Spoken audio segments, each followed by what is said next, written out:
right, we got JoJo. JoJo, can you hear us? Hello, yes, I can hear you. Can you hear me? Yeah, we Yes, can we hear you. can. Go ahead and give Hi. us your thoughts on this. Oh, okay. Well, first of all, I just want to say good evening to everyone. I've Mm. really been enjoying the discussion. And I would say my perspective comes from when dealing with what you're talking about, like Black Mother Goddess worship, spirituality, and things like that. It didn't happen in my household. Mm. So that's not my perspective on it. It's dealing with people outside of my household and outside of my family dynamics because I didn't see this growing up. Mm, Um, my family definitely has a patriarchy. I have no issue with that. And it's passed down generationally. And I am, originally from the United States, generations, we have a strong culture in our family. So when dealing with people outside of that, this is when I met up with the feminism, especially the Black feminism, mm, Black men being thoroughly emasculated by their women. So I didn't see that. And the dynamic of dealing with that through relationships and friendships, I noticed that it was a problem when dealing with people outside of my household because of me coming from a more orderly household. And Mm-hmm. and that is even in spite of the fact that yes, I've been exposed to Christianity throughout the Black community, but my family actually read the Bible okay. versus being taught people's rhetoric.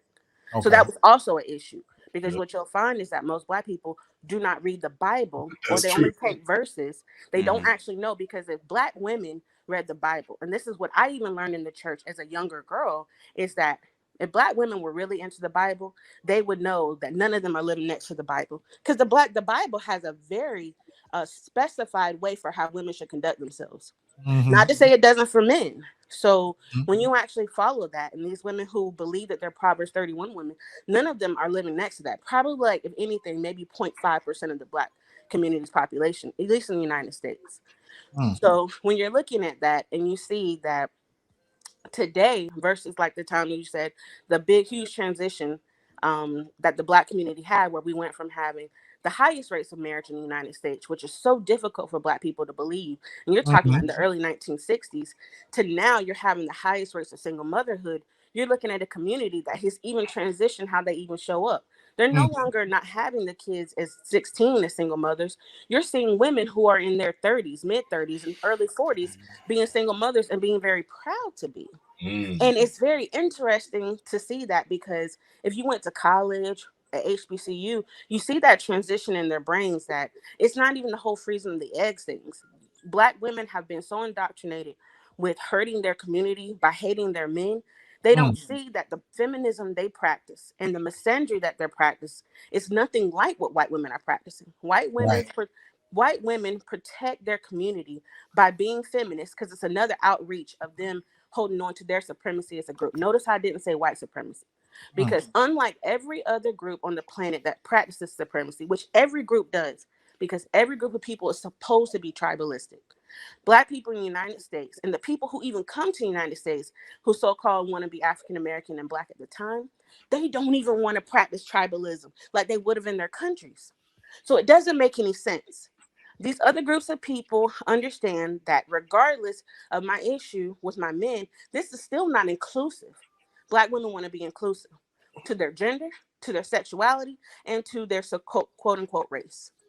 let And me it's, again, it's unlike any other group of people in the world. let me ask you a question. Yeah. When you say you came into contact with feminism, was it college? Where were you when that happened? Um, a big part of that would have been school, Mm-hmm. church, and then also, and when I'm Mm-hmm. saying school, I'm talking about, you know, primaries and things like that Mm-hmm. before college. Okay. Mm-hmm. Hmm. Okay. Yeah. So when dealing with that, I noticed when I was in school, and you're with your friends and you're discussing your futures and things like that. I was ridiculed for saying my mother taught me to go to college to get a man.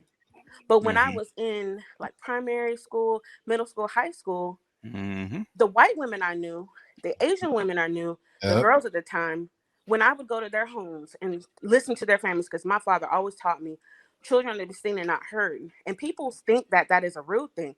What I learned so much from not talking like so many of our sisters do, and just listening helped me grow as a human being. Hmm. So when I'm gonna be at their homes, I wasn't there to call them any names and tell them what I thought. I just listened. Their Hmm. mothers told them the same exact thing: go to college and get a husband. But when I went to school, and there was a huge portion of Black women who were taught to go to college to be better than their men, to get all these independent Mhm. types of situations, this is weird, because to me that was an odd thing to hear. So I realized that I can't talk to quote unquote Black people, because I realized that I don't have the same nature as they do, and I can't talk about these things because I wasn't taught to worship women, and my father was never taught that a woman is smarter than him. The men in my family categorically did what men have always done historically, which is they're the builders, they're the movers, and they give out the orders, and you deal out what they gave you. But in the Black community, that's not what we see here, and that's why Exactly. we have such a horrible structure of things, because we lack the structure and discipline that's needed to grow a Mhm. community.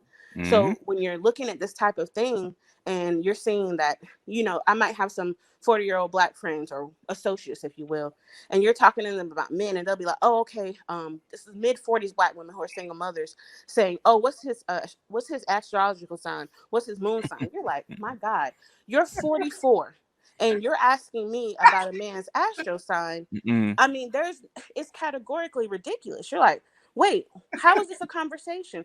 You don't want to know what he does, and the next question they're asking, well, how tall is he? Because I'm 5'6" and I can't deal with a man. This is like, well, ma'am, Mhm. I mean, we live in the United States, where I'm getting that the cost of living in certain places affords you the ability to take care of yourself and possibly your children.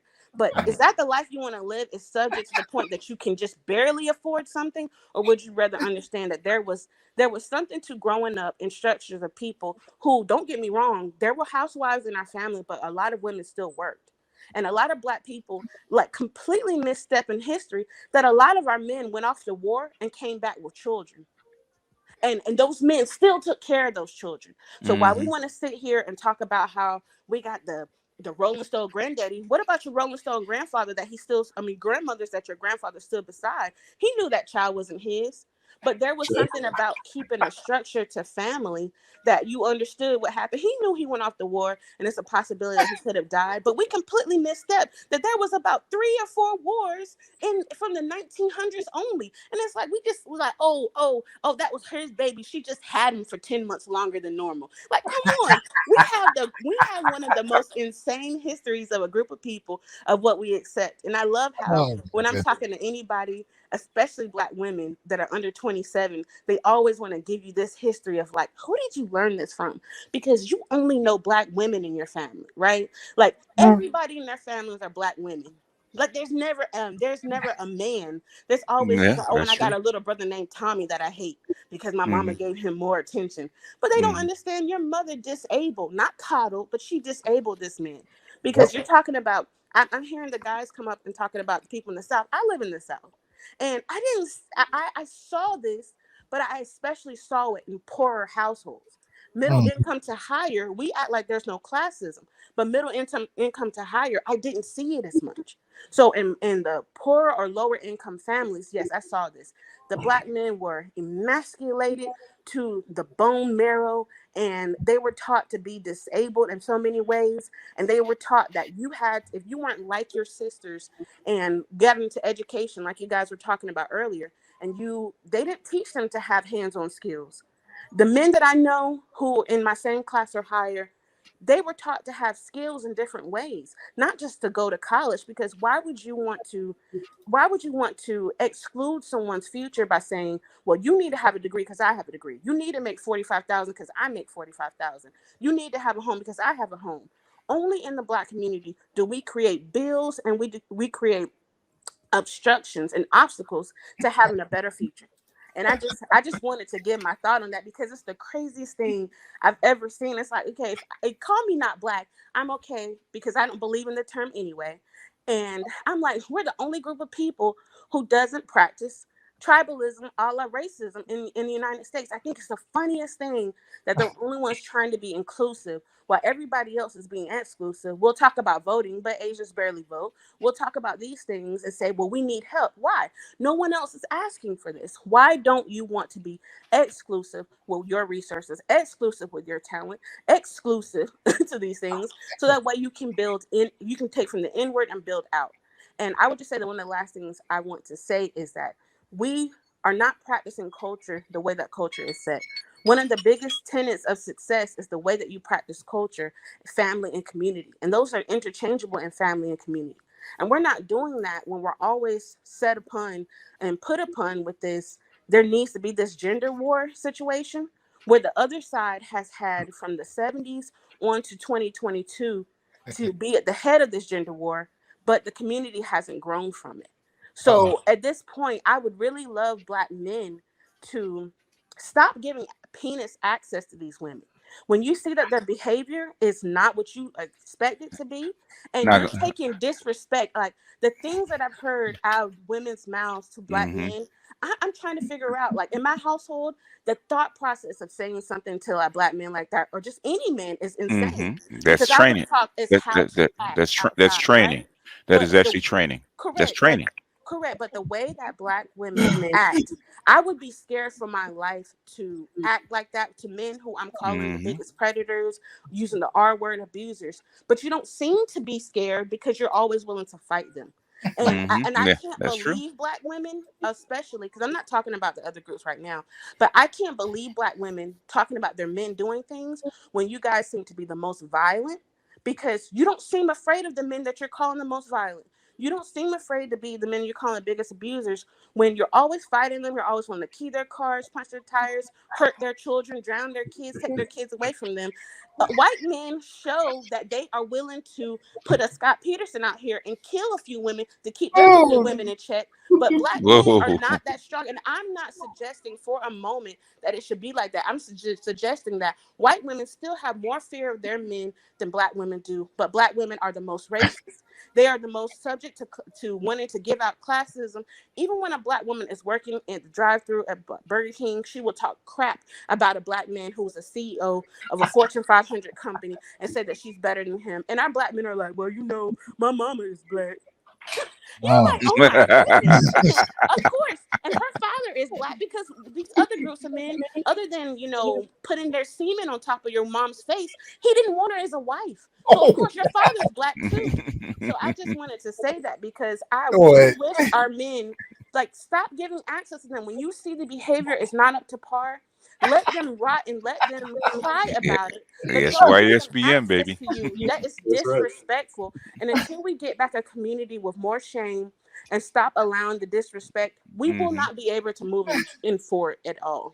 That's true. A- Facts. Amen. Hey, Doc, clip that, okay? The one about That's your right. TikTok, clip it. All I can say is amen to that, sister. We appreciate that, JoJo. Thanks for coming up. No, thank you. I appreciate it, because I'm sure somebody's gonna hate my guts, and I'm absolutely fine with Not it. here. Not here. You got a lot of hand claps and amens in the chat. So Oh yeah, absolutely. All right. I will Thank you, clip guys. it. Appreciate it, JoJo. Have Peace. a great night. You too. Doc is speechless. Wait a minute. Dr. Johnson, speechless? I don't believe it. Oh, that was With a belly laugh on top of it? she was getting it. He was getting it. I couldn't say that. I You saw know, Sal break. He broke. He was cool for a while, then he broke. He broke, yeah. Yeah, Doc, he almost fell out of the chair. that was, you know, but she's basically said everything that we've been saying or couldn't say. And what was particularly poignant about it was that, you know, she came unfiltered, you know, with it. And there was no diplomacy that she had to deal with. You know, when we have to talk about it, we have to be somewhat diplomatic because, you know, we don't want to say things to offend, you know. And she just came straight and just said everything that we wanted to say but couldn't say. Mm-hmm. See, Reynolds is feeling me. I was laughing. I just couldn't move. But we got